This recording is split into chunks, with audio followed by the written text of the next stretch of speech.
आ रहे हैं, कल अंशु मुझे छोड़ के चले जाएगी तो कोई नहीं, तो अपनी लाइफ जियो, कोई बात नहीं है, रहेंगे। और मेरे को पता है चीज़ें थोड़ी टफ होंगी और लाइफ वैसे भी इजी नहीं होती और ना इजी है, तो जो भी होगा आगे ठीक ही होगा जो भी होगा। और मेरे को पता है मैं भी नहीं रह पाऊंगी भाभी के बिना, हमारे दोनों की ये चीज़ टफ रहेगी क्योंकि सच में हमारा जो बॉन्ड है ना और कनेक्शन है वो सच में बहुत डीप है, उसको एक्सप्लेन नहीं कर सकते। पर लेकिन भाभी इतना जो सह रही थी और रुकी हुई थी वो मेरी वजह से रुकी हुई थी और मैंने भी अब उनको फ्री कर दिया कि अब आपको जो करना है आप करो। नमस्कार दोस्तों, आपका स्वागत है हमारे चैनल हिंदी स्टोरी बाय सपनों की उड़ान में। दोस्तों, सबसे पहले मैं एक बात आप लोगों से कहना चाह रही हूँ। कल मैंने एक पोस्ट डाला था सपना पे, उस पर आप लोगों ने बहुत ज्यादा प्यार दिया, सपोर्ट किया हमारा, उसके लिए आप सभी को बहुत बहुत धन्यवाद। और आज दूसरी पोस्ट में डाल रही हूँ दोस्तों, तो आप लोग देखिएगा, पूरी एंड तक जरूर देखिएगा, तब आपको बात समझ में आएगी। अभी मैंने आपको अंशु की छोटी सी क्लिप दिखाई।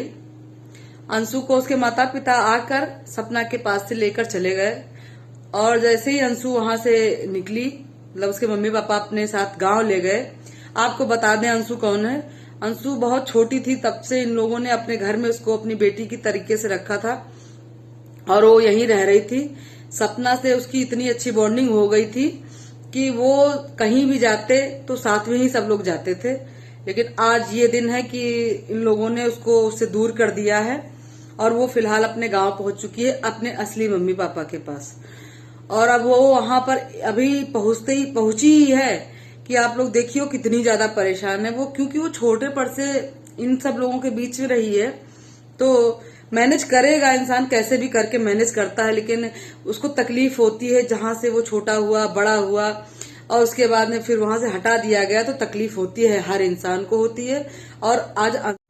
और दोस्तों, सपना चली गई है अपने मम्मी के साथ में अपने घर मायके। फिलहाल वो मायके में नहीं रहेगी। अब वो कहाँ रहती है, क्या करती है, मथुरा वाला घर उसको चाहिए था तो उसके सास ससुर ने उसको वो भी नहीं दिया। उन्होंने कहा कि जो थोड़ा बहुत उसने पैसा लगाया है, क्योंकि बाकी का पैसा उनके बच्चों ने लगाया था जो कि अब इस दुनिया में नहीं है। उनके बच्चे यानी सपना के पति ने लगाया था, तो वो उनके बच्चे हैं, सपना के पति नहीं था।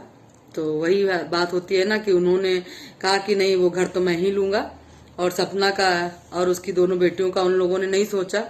चलो कोई बात नहीं है, सपना में है इतनी दम कि वो कुछ भी कर सकती है और अपने बच्चों के लिए वो और मेहनत करेगी अपने गमों को भूलकर। तकलीफ तो भगवान ने उसको बहुत दी है, मगर वही भगवान उसको हिम्मत भी देंगे और वो अपने क्षेत्र में जो करती है उसमें बहुत आगे तक जाएगी। दोस्तों, आपकी क्या है राय, जरूर कमेंट बॉक्स में बताइएगा। सपना को अपने मायके में रहना चाहिए या बाहर रेंट पे रहना चाहिए, आप जरूर बताइएगा। मेरा तो मानना है कि उसको रेंट पे रहना चाहिए और अंशु को अपने पास बुला लेना चाहिए और वो सब प्यार से रहेंगे, सब मैनेज हो जाएगा। मम्मी भी उसकी बीच बीच में आती रहेगी और सब सही चलेगा। मायके में रहना मेरे समझ से ठीक नहीं है, क्योंकि हम औरतें हैं ना, हमारा घर नहीं होता शादी के बाद, इसलिए हमको अब अपना देखना है, अपने आप। अपने दर्शकों से मैं माफी मांगना चाहती हूँ कि अगर मेरी बात कुछ उनको बुरी लगी हो तो मुझे माफ कर देंगे। लेकिन मैंने जो सोचा है, मैंने जो देखा है, मैंने जो छोटी सी अपनी जिंदगी में जो देखा है, वहां पे औरतों की शायद यही दशा है। हाँ, औरतें भी होती हैं तेज, लेकिन ज्यादा परसेंट में ऐसी ही औरतें होती हैं जो सहती हुई आती हैं, और जब एक लिमिट क्रॉस होती है तब वो जो रूप धारण करती हैं वो शायद सबको सहन नहीं होता है। तो मैं यही कहना चाहती हूँ कि सपना से, और कि आप अपना अलग से ही देखिए, मायके में रहने की कोई जरूरत नहीं है। आज सब प्यार दिखा रहे हैं, कल नहीं दिखाएंगे, ठीक है। तो क्योंकि बेटियां पराया धन होती हैं, ये हमारी सदियों से रीत बन के आई है और वो आज तक फॉलो हो रही है, तो क्या किया जा सकता है इसके लिए।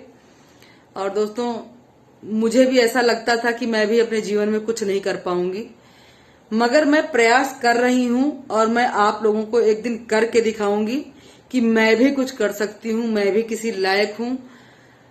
ये सोचने से नहीं होगा कि मुझसे अब नहीं होगा, मैं करूंगी और एक दिन आप लोगों के सामने अपना नाम करके दिखाऊंगी। आप लोग भी मुझे पहचानेंगे कि मैं कौन हूँ।